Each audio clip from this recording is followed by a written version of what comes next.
Hey y'all, happy Tuesday. I hope you guys Tuesdays come along fine. You guys know on Tuesdays is Spoken Word Tuesday. I like to bring a word to you guys for some understanding. All right, so you guys know last week I read Proverbs chapter 20 verses 1 through 15. And today I'm going to continue Proverbs chapter 20 from verses 15 to 30. Of course, these scriptures and verses coming out of the King James Version, right? All right, so with further ado, I like to read the scriptures and break them down for you guys. I like to analyze with you guys so, we can understand. Because if we know better, we do better, okay? All right, so let's go ahead and get this party started. All right, you guys. All right, so chapter 20, Proverbs KJV version, and begin with verse 16. We left off at 15, so we're going to start with 16, and we're going to end with 30. Verse 16, take his garment that is surety for a stranger, and take a pledge of him for a strange woman. Bread of deceit is sweet to a man, but afterwards his mouth shall be filled with gravel. Every purpose is established by counsel, and with good advice make war. He that goeth about as a talebearer revealeth secrets. Therefore meddle not with him that flattereth with his lips. Whoso curseth his father or his mother, his lamp shall be put out in obscure darkness. An inheritance may be gotten hastily at the beginning, but the end thereof shall not be blessed. Say not thou, I will recompense evil, but wait on the Lord, and he shall save thee. Divers weights are an abomination unto the Lord, and a false balance is not good. Man's goings are of the Lord. How can a man then understand his own way? It is a snare to the man who devoureth that which is holy, and after vows to make inquiry. A wise king scattereth the wicked, and bringeth the will over them. The spirit of man is the candle of the Lord, searching all the inward parts of the belly. Mercy and truth preserve the king, and his throne is upholden by mercy. The glory of young men is their strength, and the beauty of old men is the gray head. And for verse 30, which is the last verse, the blueness of a wound cleanses away evil. So do stripes the inward parts of the belly. All right, you guys. So that was verses 16 through 20. Proverbs chapter 20 KJV version. So let's analyze these verses, right? So number 16 says, take his garment that is surety for a stranger, and take a pledge of him for a strange woman. So that's just talking about like loan guarantees, right? You going out and you borrowing money, because believe it or not, borrowing is also a sin. Being in debt is a sin, okay? So what you're saying is you going out and you getting things from people, right? And you making like maybe a promissory notice or a guarantee, you signing a contract, to get something to give back, right?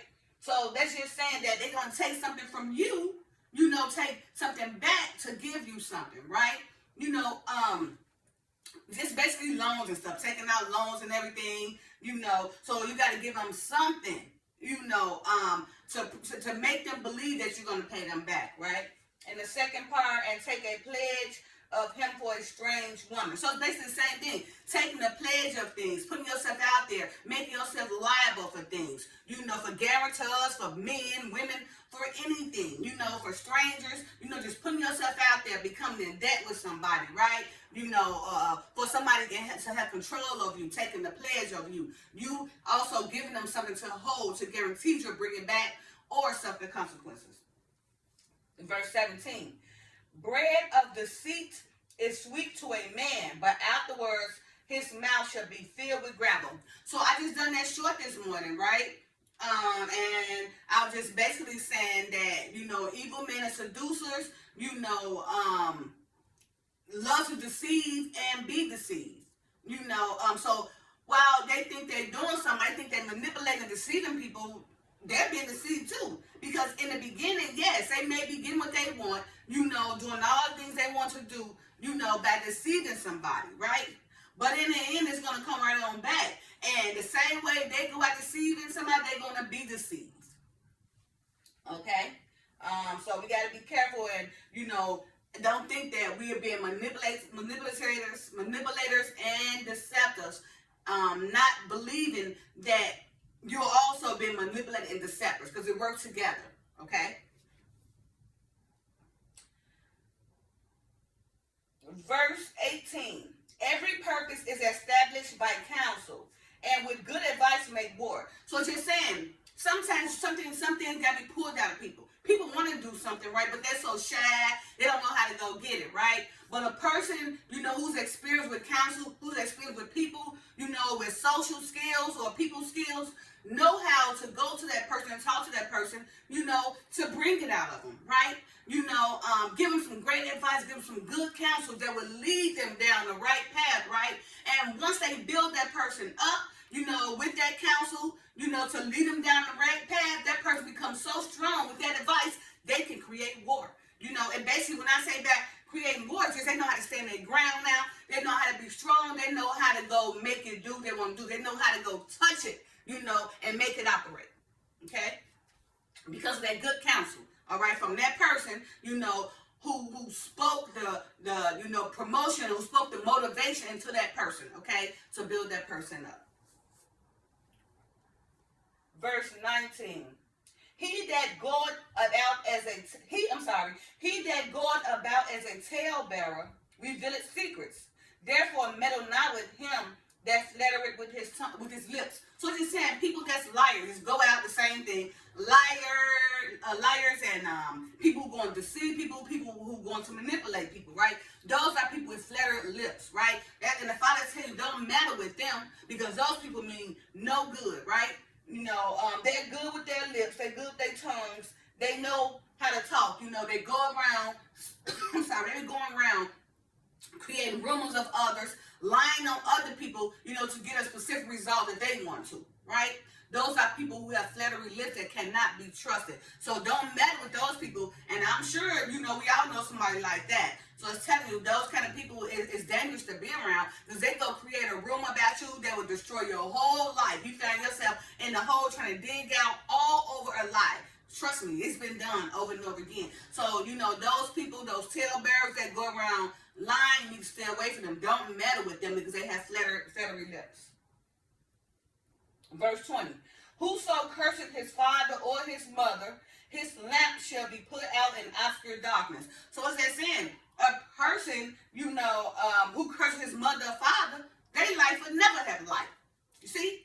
They're always going to walk through darkness, right? And their days become shorter because it's like the Father is our creator. Our mother and our dad physically birthed us on planet Earth, or the mother birthed us and the Father put his seed into us, right?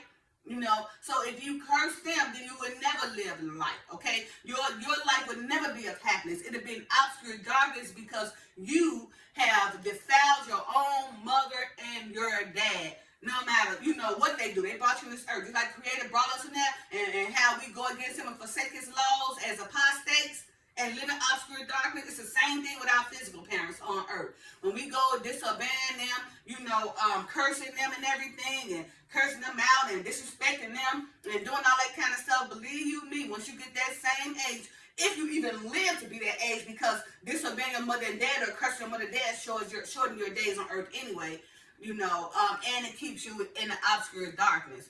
So even if you make it that age, now you got to repeat what you put out there for your own parents, okay? So it's very important, to be obedient to our mom and dad, not cursing our mom and dad, making them so worried about us, because it puts us in obscure darkness and your life would never be a light. Let me add something to that. As a matter of fact, you'll be going through turmoil and turmoil throughout your whole life trying to figure out what you done done. I'm telling you what you done done, okay? Don't curse your mom and dad. All right, verse 21. An inheritance may be gotten hastily at the beginning, but the end thereof shall not be blessed. So those people come in and take what they want, right? And just inherit something. They just take it. okay? Because they feel like it's theirs, take it quick, hastily, violently, just take it. And they living up to it. They happy now. They happy and everything, doing their thing. But in the end thereof, they will not be blessed because it will be taken away and it's going to put them in a predicament that's going to have them so down to the ground, okay? So those who come in, like this product, had them insurance scammers or, people that come in and people that worked all their lives and somebody that wrote a will to their people and somebody come in and take their inheritance. And just say, forget about the family and everything. This person worked hard for the family, leaving their inheritance to somebody, and somebody scam and fraudulent, deceptive, manipulative kind of person come in and take the whole inheritance, take it quick and violently too, right? And be lifted up for years while the other person just, don't even have the will, the power, or the authority to fight because they may not have any means, or they could be in poverty. So that very inheritance is probably going to pick them up. But somebody who had the more power and the more money and the privilege came in and took it away from them very quickly. But at the end of that inheritance, they would not be blessed. Everything would fail about them. Verse 22. Say not thou, I will recompense evil, but wait on the Lord, and he should save thee. So, oh my goodness, I'm a victim of this. We all want our revenge. Somebody, I don't care, against the man, the woman, the friend, the cousin, whoever it is, the boyfriend, the husband, the wife, we want our revenge, okay? Somebody go do something to us. We want to recompense revenge right back on them because we feel like this person ain't can do to me and get away with it. I got him or I got her. They think they're getting away with it. I'm coming. See, that's me. I would probably beat many cars and set people's stuff on fire, okay? And, be out of straight revenge of somebody doing something to me. But that's why the Father is saying, leave the revenge to him. He will avenge us. But of course, as humans, here in Jacob's troubles, we don't know how to allow the Father to avenge us. Instead, we want to go avenge ourselves and cause more problems, right? So it's just the Father telling you, let him avenge us. We're going to be victims throughout the time as long as we're on this earth. So that means every time somebody do something to us, we're going to be revenging ourselves forever. And that's going to be probably 1,000 times causing us more stress and probably health problems from doing it over and over. Therefore, we have to learn how to overlook it, overcome, and have faith in the Father and let him handle it, okay? Let him avenge us. All right. Verse 23.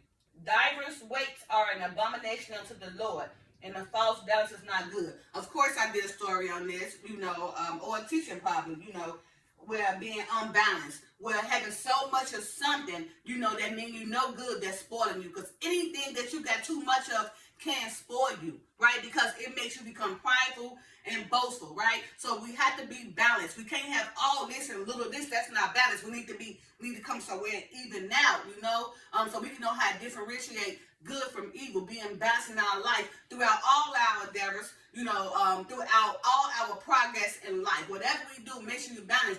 Don't put yourself to the point where you have something all the way up here and then you got something all the way down here, because that down here you're going to always look down at, right? And it's going to cause you to fall because you're not balancing yourself, okay? It's an abomination to the Father for you to be unbalanced. So be balanced in your life, in every aspect in your life, so you can be able to walk straight forward and not side to side, okay? But be balanced. All right. Verse 24. Man's goings are of the Lord. How can a man then understand his own way? So it said, whatever we do, our goings out and comings ins is of the Lord. He guides and leads our steps, right? So why do we think that we lead our own steps, right? Why do a man think that we can understand our own way? We think that, but whether we know it or not or believe it or not, the Father leads our steps. Whether they're good and bad, based on our own temptations and our own decisions in life. How can a man understand his own way when your steps is being led by the Father? You see, we always lean on our own understanding and take us down the wrong path. So the Father is saying, if I'm the one, giving you your goings and comings in, then how can you understand your own way? You can't. We think we can because we lean on our understanding all the time, okay? But our comings and goings is of the Father. Verse 25. It is a snare to the man who devoured that which is holy, and after vows to make inquiry. So it's just anybody who learned the Father, like say for instance for me, I'm learning the word. You know, the Father says, seek him diligently, he'll lead you to all the truth. So he have allowed me to break down mysteries, like right, how I can break down these scriptures. You know, you got to understand the Bible is full of mysteries and everything. And it took me years and years and years on top of years to be able to break down these scriptures, okay? I used to be reading them and I used to be so confused, like, oh, I can't understand this, right? It didn't matter. It was not coming to me because the Father knew I wasn't ready for it to come to me, because it's very dangerous when he opened these scriptures up to you, open all these mysteries up to you, and you learn them and take them in, and then you go and forsake them. You go and do something contrary after he just showed you all the mysteries, after he took you out away from a lot of things, after he separated you, after he allowed you to overcome all these trials and tribulations. By allowing you to break down the mysteries, by allowing you to be led by his guidance, so you can overcome all these worldly things and be conformed with a renewing of a mind and renewal of a spirit, right? Now, once he gives you all these gifts and powers, and you go and backslide, that's a snare. Oh my goodness, your judgment is going to be so heavy on you. You know, like he said, one of those kings, when he was saying, you might well be better, but you probably put something around your neck and go down in the ocean and let it sit you down there, you know, because it would be worse for you. So under no circumstance are you to learn the Father word, because here I am teaching you guys, and you go learn the Father word yourself, taking time and time to read all these scriptures and ask the Father, crying when it comes to our spirit, and he teach you all these things, and he gets you to a certain point, and then you forget what he taught you. When you start leaning on your own understanding and going to do what you want to do, you probably die.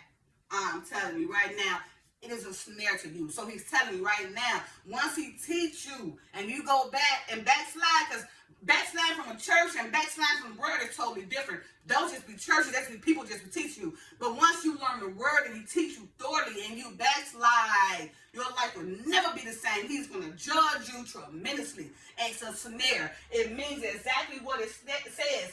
It is a snare to the man who devoured that which is holy, that learned all this holy stuff, took it all in, even if it come to a man or a woman. You know, somebody came to your life and taught you all this stuff and you devour it, you know, and take advantage of it and take it for granted, you know, and then afterwards come make an inquiry like you didn't know no better, you know better. Is a snare, and you will pay for it, and you will pay for it dreadly. All right, so under no circumstance, once you learn this word, don't try to go back. Your life will never be the same, because he has brought you out of the darkness into light, and then when you voluntarily go back to darkness, and it's going to be probably 7 times worse. Verse 26. A wise king scattereth the wicked and bringeth the will over them. So they said a wise king that come in, you know, one of the greatest kings we had was it Hezekiah? You know, yeah, I think he's one of the greatest kings of Judah, you know, who went by the Lord's word, you know, who came in and all those incenses and all those idols that people was praying to, he came and stopped them, burnt them down and everything, because he truly wanted to lead the people like by the Lord ways. Oh, and Enoch. But Hezekiah was the king of Judah, though. Okay. So when he came in, you know, he stopped all that stuff. So that means he came in and scattered all those everything, scattering all the evil doings and everything. You know, stopping things, stopping them from praying to idols. You know, mocking the Father. You know, forsaking the Father. Okay. Tearing down all their groves and incenses and all that kind of stuff and all their altars. You know, there was idols, you know, to promote the devil ways. Okay. So, like I said, Hezekiah was a great king. You know, so he was able, a good king, he was able to come in and scatter the will over them, you know, to stop all that they was doing. Just scattering all their wicked ways about and bring them the Father. Okay. That's what a great king can do. He'll come and subdue it. Verse 27, the spirit of man is the candle of the Lord, searching all the inward parts of the belly. So she's saying, the spirit of the man is the candle of the Lord, you know what, searching all the inward parts of the body. That's the Father searching all the parts of the spirit. searching your heart and everything, your soul, your spirit, and the inward things in your belly, what you're taking in and what you're delivering, okay? So it's just the spirit either gonna be a candle that's gonna light up or go out, okay? It's just the spirit of the inward parts of your whole body, and the Father searches through your spirit, He searches your spirit and everything, all through your inward belly, through the inwards of your body, and what you're delivering from what you're taking in through your spirit. Verse 28, mercy and truth preserve the king, and his strongest uphold him by mercy. So what the Father say? The truth may make you free, or the truth will set you free, right? The truth will allow you to have mercy on people, right? And having mercy on somebody allows you to be righteous upon their throne, okay? So mercy and truth preserves the king. So if a king, like King Hezekiah, he believed in mercy and truth, right? Which gave him mercy, which upheld his throne. Because whether you believe it or not, the people do want mercy and truth. They only going to be led or swayed a certain way based on rulership, okay? Based on their government entities who's in charge. So if you got the king that's coming there with righteousness, and it's going to make people equal, people going to be happy. But if you got a king that's coming there with evil, then, you're going to have the people follow his evil ways. And you're going to have them people, the ones who got more, going to want to keep more. And the ones who got less, the ones who got more is going to make sure those people stay down or make them keep less. Okay? So a great king has mercy, and it's uplifted and it's upholding back the Father, all praise to the Most High, to run his kingdomship. Okay? All right, verse 29. The glory of young men is their strength, and the beauty of old men is the gray head. So, the glory of young men like David. Oh my goodness. Well, David was a young king. Came and warred against, who's it, Goliath? A big old giant, but he was very confident in the Father and everything, and he had great strength. So it's we got to be careful when we're young to make sure we exercise it, making sure that we embracing our strength and not taking advantage of it, but keeping our strength and not trying to go take things to demanlize us or defeminize us, okay? Because, the glory of young men is strength.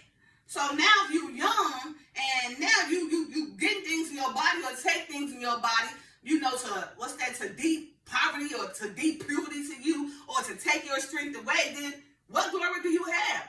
Because when you get older, all those same things that you depuritize is gonna completely destroy your health, right? Now, when you get older, you're gonna be weak, from, depriving your own self when you're younger, right? So we gotta be careful and take advantage, of our youth. And don't, just take it for granted, but take advantage of it, and do right by it. And he also says the beauty of an old man is gray hair. It's a gray hair. So gray hair, big meaning the old man, meaning that basically they have got a chance to live a certain life. You ever saw the hoary old man, which is basically a gray-haired man, someone who's full of wisdom, right? So, the beauty of an old man is the gray hair or the gray head. A gray-haired man who is full of wisdom, that have walked through this life and understood and allowed the Father to guide his steps, right? So that gray-haired old man or that gray-haired old woman is filled with wisdom that we can receive from, who we can talk to, so we can learn, who are our elders. Now we're disrespecting them, but that gray-haired man or that hoary man bear all type of ancient tales and truths that we really need. So when that person go away, that's a whole library going. So we have to learn how to embrace our elders, and we need to learn from them and talk to them. And verse 30, the final verse, the blueness of a wound cleanseth away evil. So do stripes the inward parts of the belly. So it's just telling you, great discipline and can actually straighten somebody up, right? We're not talking about corporate punishment. These days they got so much corporate punishment, but people being beat and all that, to try to straighten them up. That's not straightening them up, but that's programming them, to be a dictator towards them and everything. But the right discipline, right? The correct discipline will straighten somebody up and put stripes on their back, okay? So it's not what you do, it's how you do it, right? But the right discipline can cleanse evil, okay? It is not what you do, it's how you do it. We can't go around trying to force somebody and make them do it, but you have to teach them to understand, discipline them by teaching them and helping them to understand. Now, sometimes, yes, we might have to get a little aggressive and, yeah, putting fear of somebody, because also putting fear of somebody will cleanse the soul, too. Remember, it's not what you do, it's how you do it. You want to strategically put that fear in somebody. Not by dictatorship or anything like that. Not bad because you want to control, but maybe out of tough love, right? Because you already know that tough love is going to help that person succeed more in their life, But not disciplining them, right, will probably bring you, a tumultuous life throughout your life because you didn't take the time to discipline someone correctly.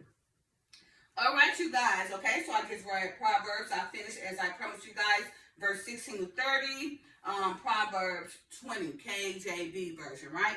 And I hope you guys, was able to understand all that I broke down to you guys, okay? But, you guys are always welcome, to send comments or whatever, or, to ask me questions, and I don't mind, replying back. I did have someone send me a request to do a breakdown of Psalms 80 through 85. When I get around to it, I will. So, any requests, I'm not overlooking. I appreciate if you guys want me to do some readings or some breaking down. So you guys just send them to me, and I will definitely get around to them when I can. So I haven't forgot about the person who want me to break down Psalms 8 through 85. I will do it, okay? I just got so many things on my plate that I'm being asked to do. Sometimes it's kind of wearing me down, but I have to. So y'all got to pray for me, to keep me going, because remember I got to do the new covenant. And, man, I'm going to try to get that done now ASAP because I've learned so much. But so much has been given to me. Sometimes, I don't know what to believe sometimes. But, like I said, I got to leave it in the Father's hand. I got people telling me that I should do this way, do that way. Or telling, so sometimes, we know that wolves come in sheep clothing. And I do get a lot of advice from people telling me things. And sometimes, I don't know if it's the right thing or the wrong thing, because in some ways they can lead you a super right way, but then some things they're telling you don't agree with you, So is that a sheep in wolf clothing? I don't know.